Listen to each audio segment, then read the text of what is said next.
My name's Tom Kolb, and this is Beginning Guitar 1. I'm going to be starting very simply today from the basics and move on from there. Keep in mind that the beauty of video is that you can go ahead and watch the whole thing and then either rewind it to the beginning or go back to a certain section you like and keep playing that section, work it out till you get it right at your own pace. I like to start with naming the parts of the guitar. Pretty much the electric guitar and acoustic guitar have the names are all the same, except for the electronics, of course. Starting up here, we have the headstock. On the headstock, we have the tuning pegs. Okay, the strings go across this white thing is called the nut. Move on down, and we have the neck of the guitar. And on the neck, we have the frets. Now the frets are the wires that go across, but more importantly, the fret spaces are the spaces between the two wires. So fret number 1 would be in the space here. Fret number 2 would be in the space there. These are position markers. Every so often on the neck. Come up where the neck meets the body. The strings end here at the bridge of the guitar. And at this point, this is the difference between electric and acoustic. Of course, the electric guitar has some electronics in it. We have, in this case, we have 2 pickups. One up here by the neck for a mellower sound, and the pickup up here by the bridge is for the brighter sound. And if I select both of them, it's sort of in between. And I was doing that with what's known as the pickup selector. Forward for the neck, back for the bridge, in the middle for both. And the volume control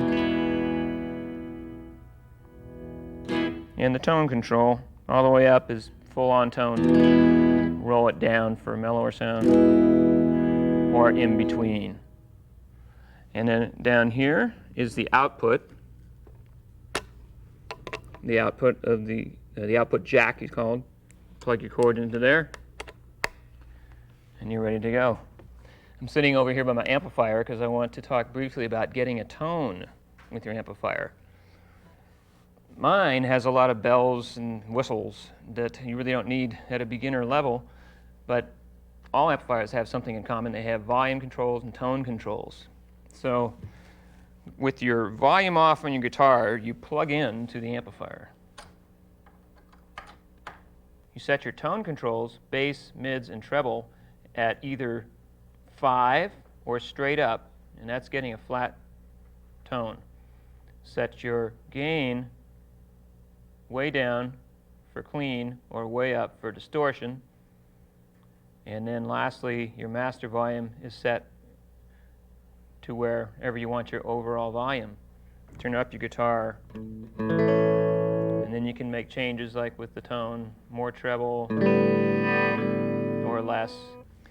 And if you have reverb, you use that to get depth to your sound. You don't have to use reverb, but if you just experiment with a little or a lot. Next, tuning. On the top of my amplifier I have electronic tuner. I recommend you to start with electronic tuner. You play the string, in this case the high string E. This will point to E on the tuner. And you tune it until the note is at the arrow. If it's flat, it's below the arrow. Get it so the light is at the arrow and it's in tune. And you do that with all the strings. Here are the names of the strings and their numbers. Starting on this string that's closest to the floor, it's actually the highest string, and it's called E. Second string, B.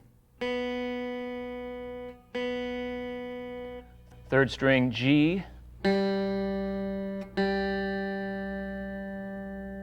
Fourth string, D.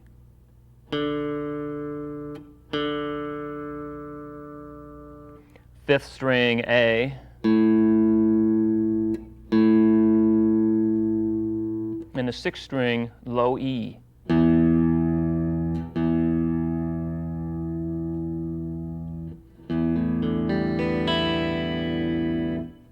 Great. A little bit about hand position now. If you notice, you probably noticed already, I'm using a pick. It's a good idea to start off with a pick, and you can experiment with your fingers too, but on this video we're going to be talking mainly about the pick. If you took your hand and pretended to have a key in it, like you were going to open the front door, it's pretty much how you hold the pick. If your hand is in position, you just plop it right in there with the point out. And everybody has their own special way of holding it. That's just a starting point. You get what's comfortable for you. You bring it in, and so it's straight into the body of the guitar.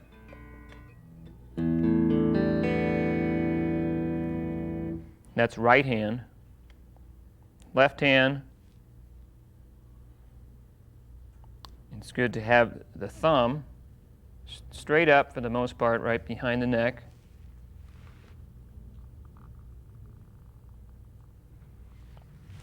With the fingers curved around, almost like you're holding an imaginary baseball in your hand, kind of cupped like that.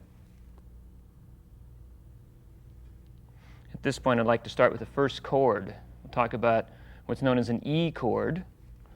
If you take your first finger, this would be the first finger, the index finger, the second finger, third, fourth.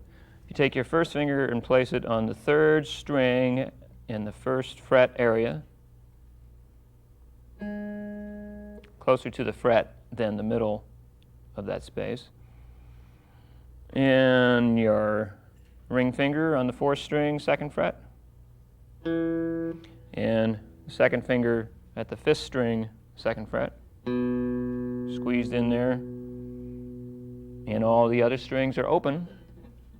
Play from the lowest string. You have an E chord.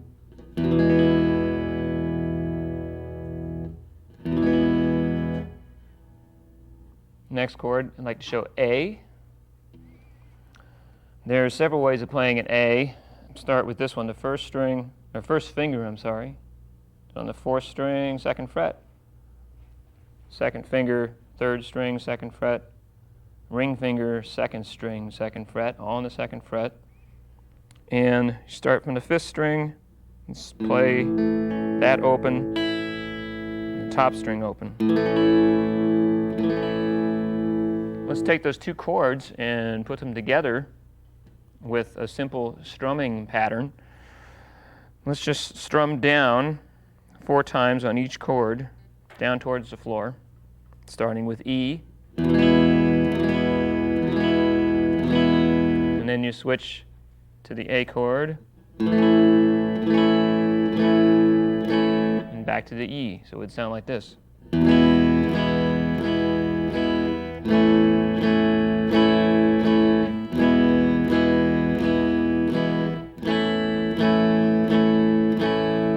That's probably the simplest of all strumming patterns. Very good basic pattern for many, many songs is to play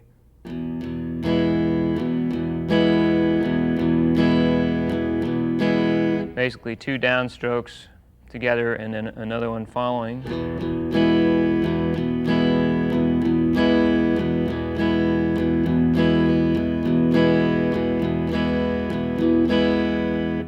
So if you put those 2 chords together, it'd be like this.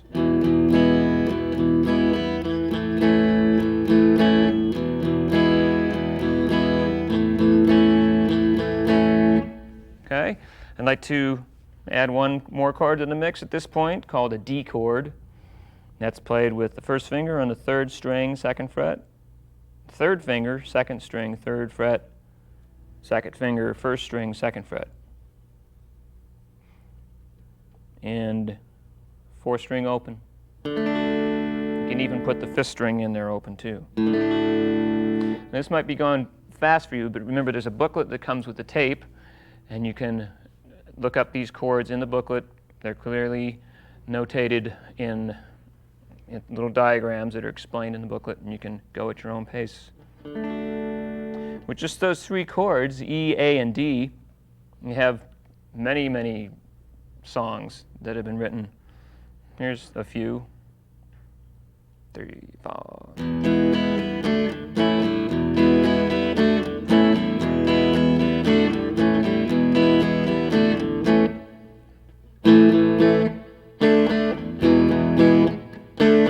A, D, D, E, D, D.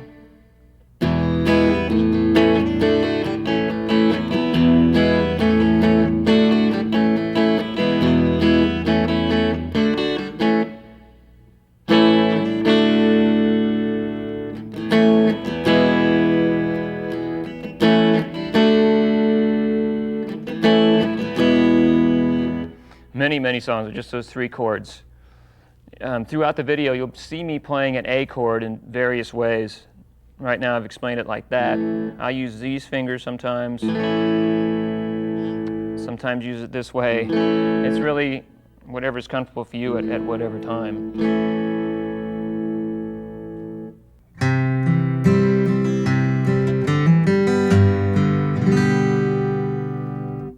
As you can see, I switched to an acoustic guitar. You might have an acoustic guitar or an electric guitar, but whatever I'm talking about in this tape today applies to both. With the acoustic guitar, it's a little bit bigger, so it's harder to get your right arm around it, but you'll get used to it. Just relax with it and get in a good position for your right hand. This is called the sound hole, where the sound comes out of the box, the body of the guitar. I'd like to add one more chord and try a new, what is called a chord progression. First of all, the chord is called G. Third finger at the 6th string, 3rd fret. Second finger, 5th string, 2nd fret. And little finger on the 1st string, 3rd fret. And all the strings are played. And you can follow along in the booklet. There's 3 different ways to play this chord with that fingering. Also in the booklet is this fingering. And another way to play G is to add a note at the 2nd string, 3rd fret, fingered so, as notated in the book. So the chords we're going to play in the progression are E for 4 beats, 2, 3, 4, A for 4 beats, D for 4 beats, and G for 4 beats. Those chords are all written above what's called measures. The strumming pattern we'll use is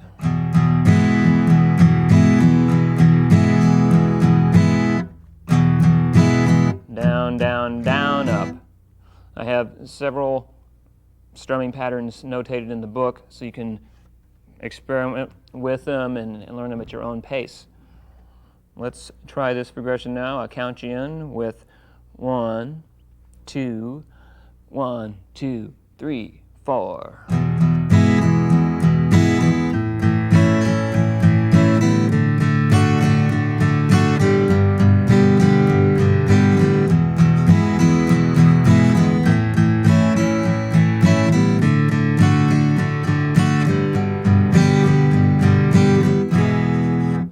You might want to practice that at a slower tempo because it's hard to get those chords changing in time, changing those fingerings quickly.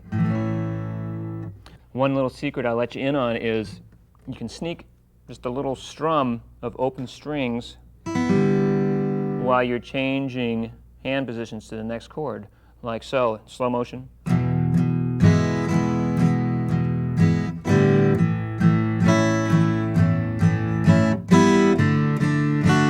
Of course, don't pull your hand away and make it all jerky like that, but that's what's happening.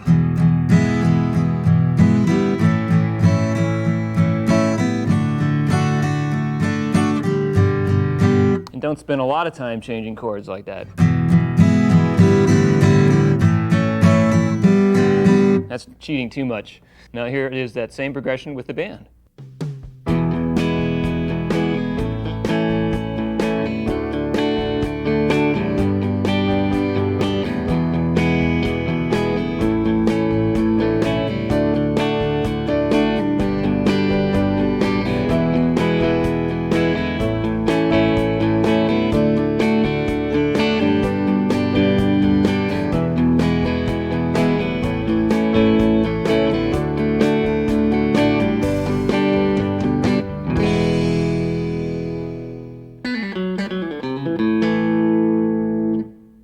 Back to electric guitar.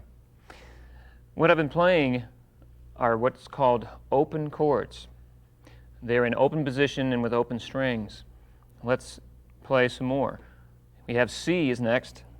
It's played with the third finger at the fifth string, third fret.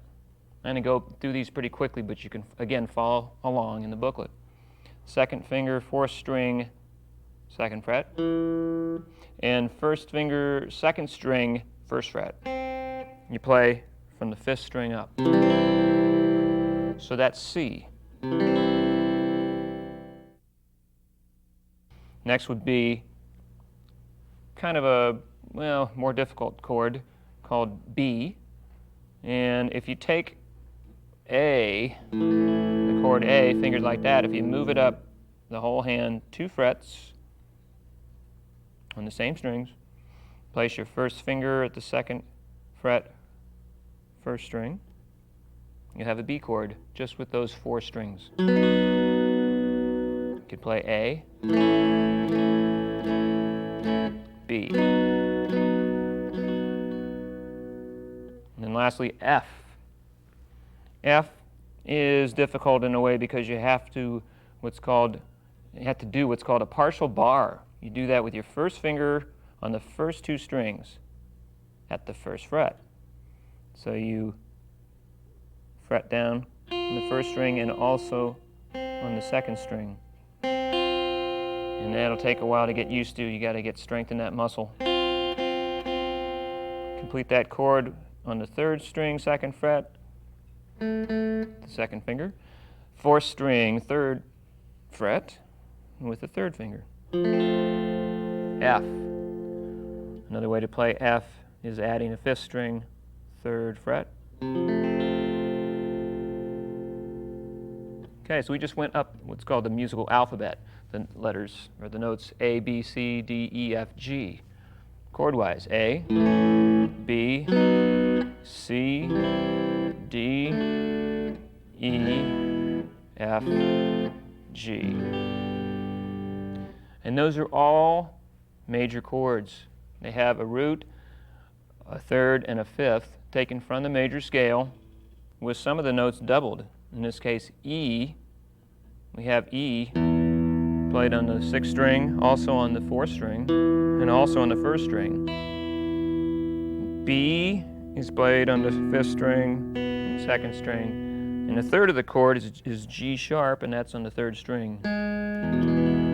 Now there's a lot of theory behind that, and that's beyond the scope of this video. What I'm trying to get you to do now is just get playing these chords.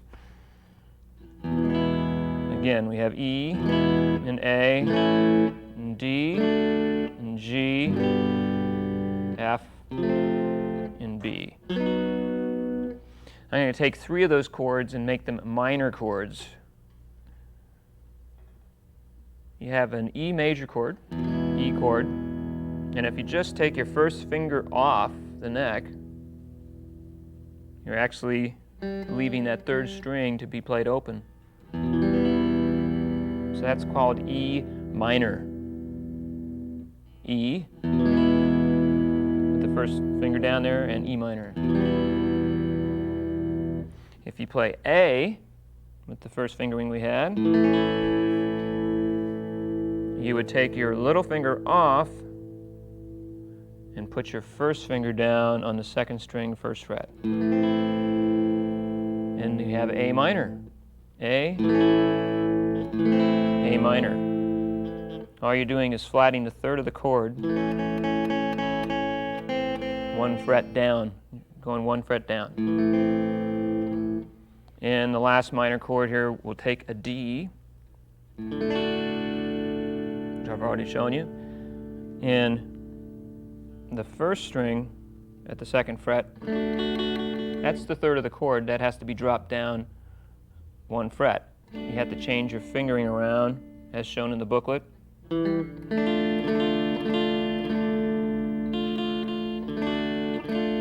To get D minor. D, D minor. Let's try a familiar sounding chord progression using A minor, C, D, and F. Played so. 2, 3, 4.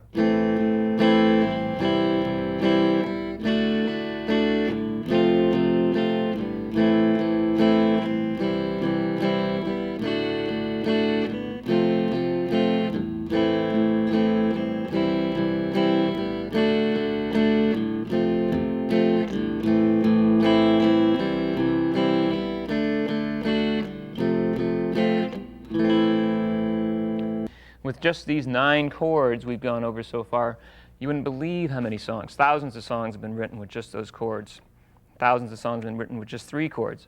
Go out and buy a songbook of one of your favorite bands and look through, and I bet you'll recognize these chords. You can get a chord book encyclopedia. That will help you. Hal Leonard makes one. I'm going to move along to what's known as power chords. A power chord is really just basically 2 notes used heavily in rock.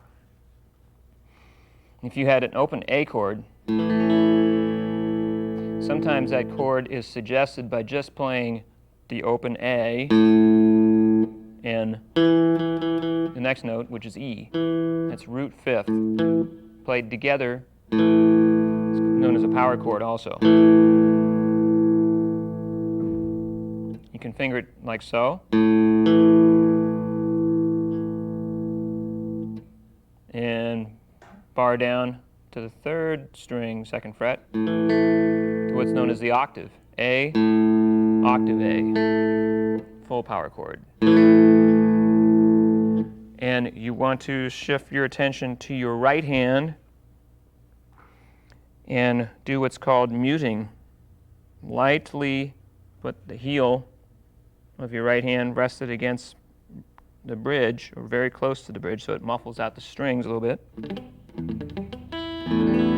Open strings, muted. It takes a lot of practice, but you'll get it. You take that same power chord and mute it. And those sound nice with the back pickup and a little bit of distortion.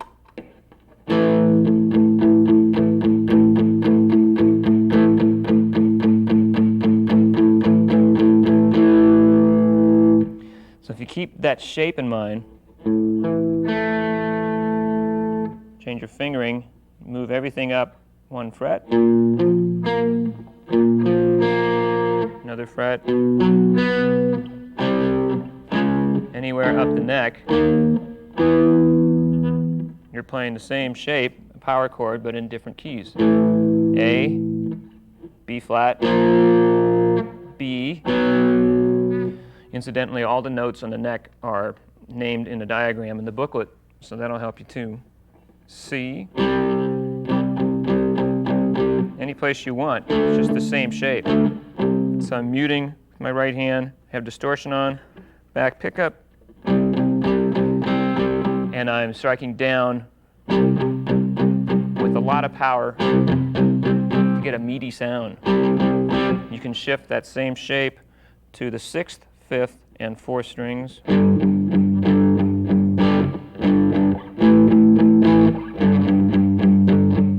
Or just the 6th and 5th.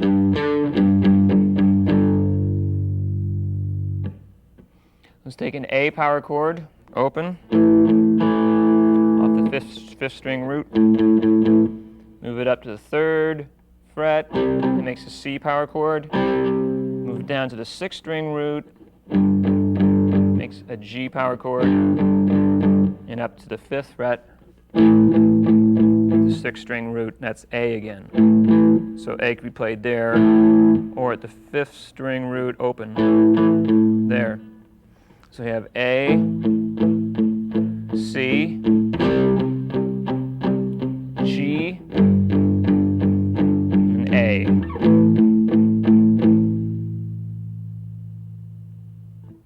So why don't you get that under your fingers and play along with the band.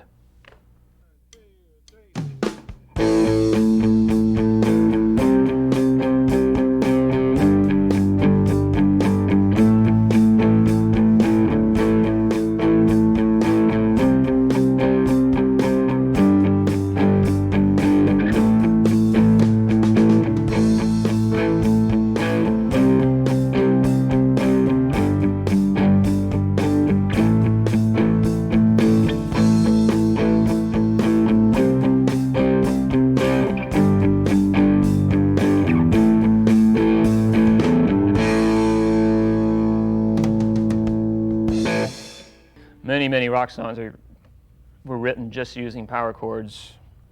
I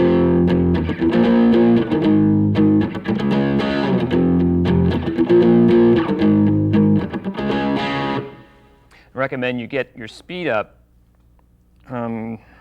Take just one chord, like an A, power chord, and work on getting your speed up on your right hand with that muting.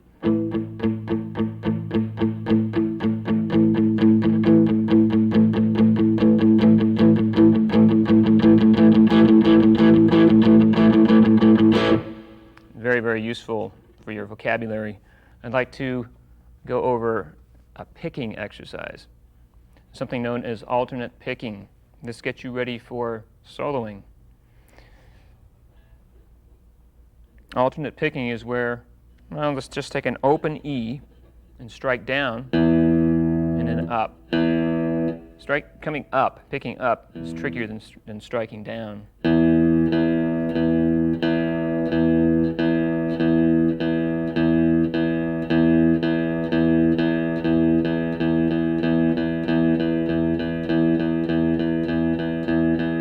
If you can go out and get a metronome, or even a drum machine, that's very useful because it'll help you play in time. Set it at slower tempos and faster tempos. Here's a picking exercise I use all the time.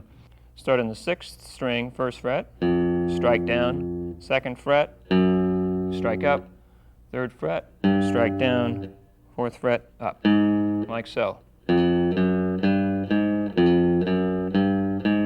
As slow as you need to go, just make it steady.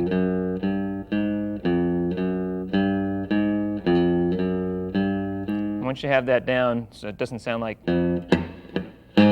once you have it down cleanly, you can move to the next string.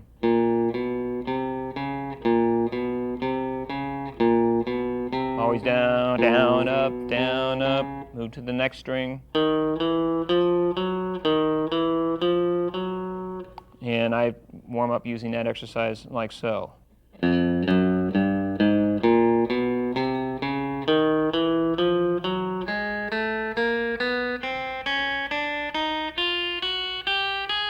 And backwards.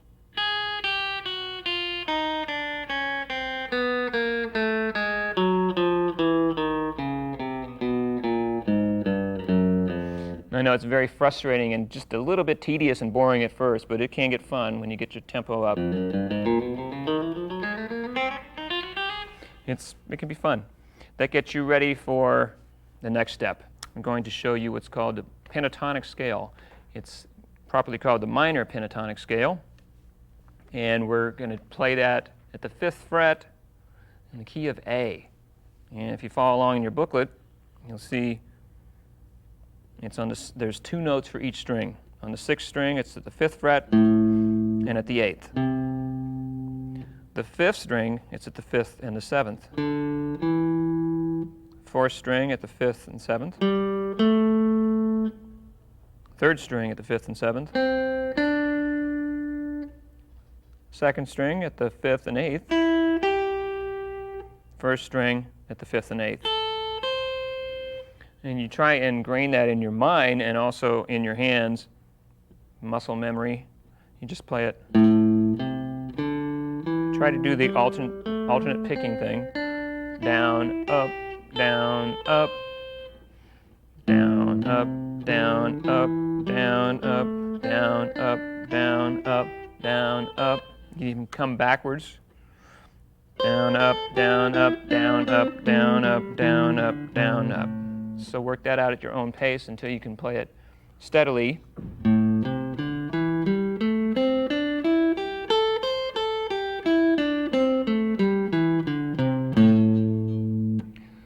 Most rock solos and blues solos are based off that 5-note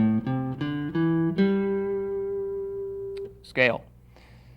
It doesn't really sound much like music when you're playing that, just up and down. So you breathe life into the music, like simple things like vibrato. Vibrato is moving the string, either bending it. Let's take the 7th fret, 3rd string. We can use a classical vibrato, which is moving the finger down the neck, up the neck, down. That actually changes the pitch. What's used more in rock and blues and country is bending it, bending up or bending down.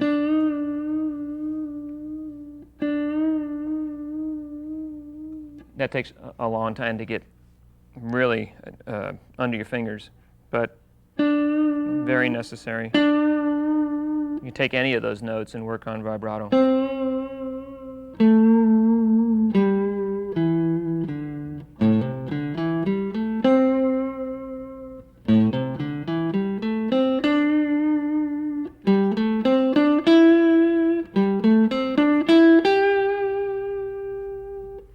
Also, using what's called a hammer-on at the 3rd string, 5th fret.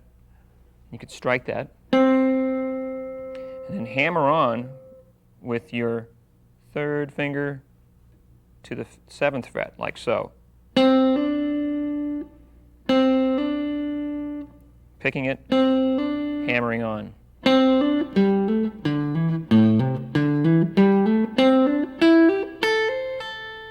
And the third very popular device is called pulling off. Those same notes, if you start with the 7th fret, 3rd string, you get your 1st finger in place at the 5th fret, and then pull off with the 3rd finger. And that's probably the hardest of all.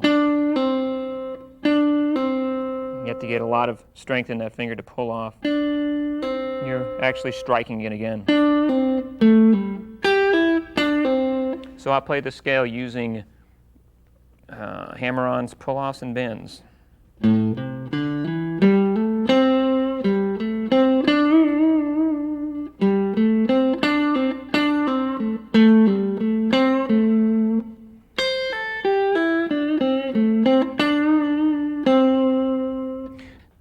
Notice I'm using the vibrato heavily, or mostly when I stop on a note. If you stop on a note, it's going to sound kind of dead unless you add that vibrato. It helps a lot. It's like singing. La, la, la, la, la, dead. La, with vibrato. La.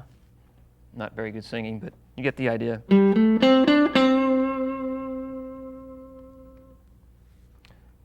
And I'm also skipping around. I'm not just playing up and down a scale.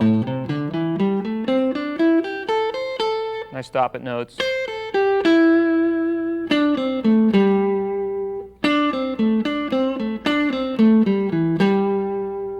There's endless varieties you can come up with.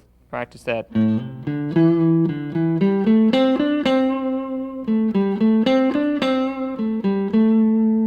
And by ear, you can figure out a lot of solos, particularly blues solos, just using those notes. going to play a chord progression so you can use this scale to solo along at home. Right there at the 5th fret, okay? 1, 2, 3, 4.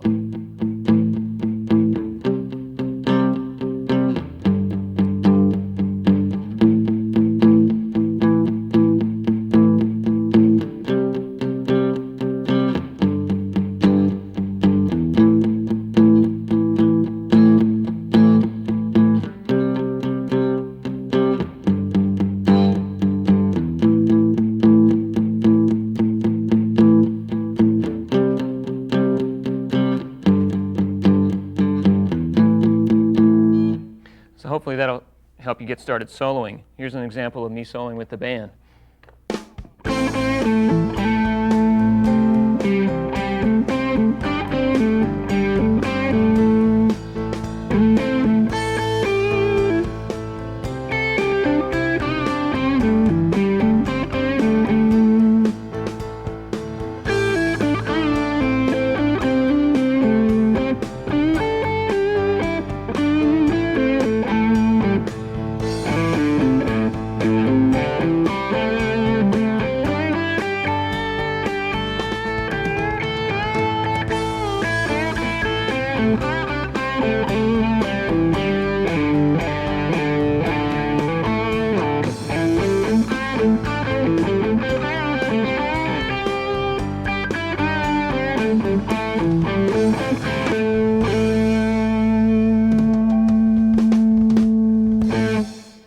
Pretty good bunch of musicians I have backing me up there, huh?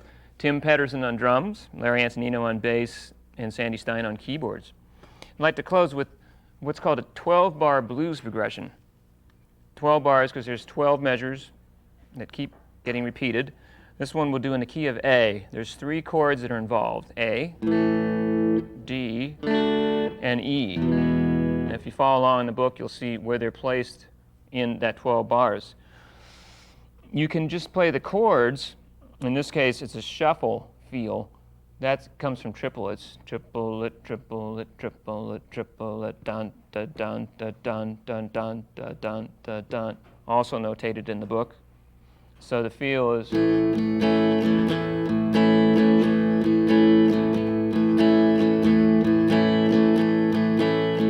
that's using a whole A chord. It sounds more bluesy to come up with a like a riff. And here's a very standard one.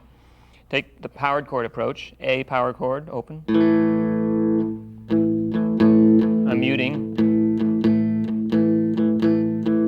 Using all downstrokes. I'm going to add one more figure here. Ring finger on the 4th string, 4th fret.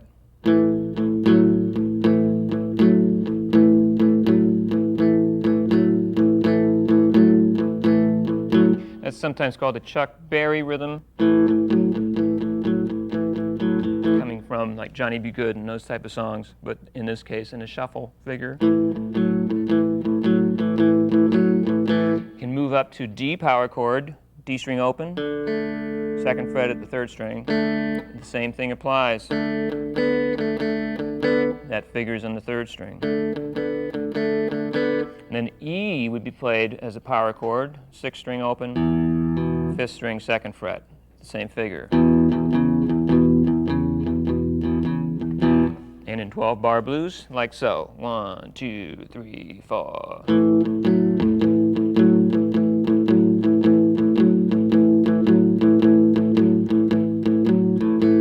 D. Back to A.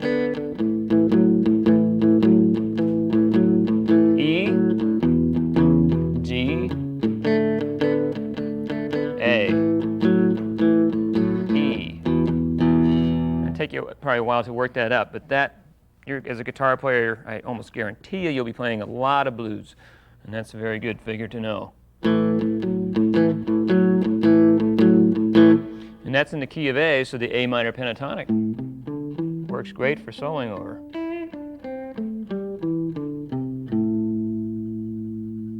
So why don't you listen to the band now and either solo or play along with the rhythm.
I went over a lot of material today, but again, the beauty of videotape is you can go back to any section, play it over and over again until you get that right, and move on from there.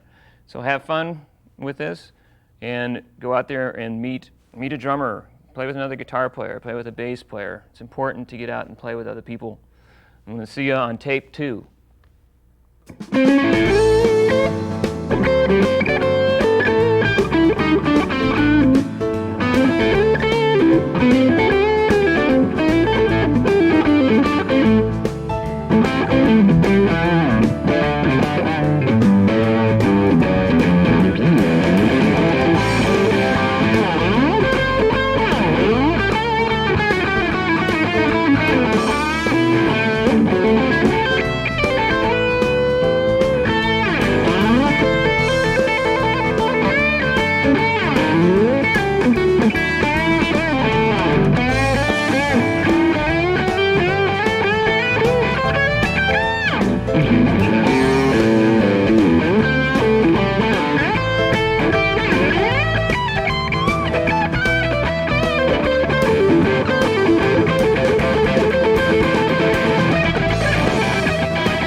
Thank you.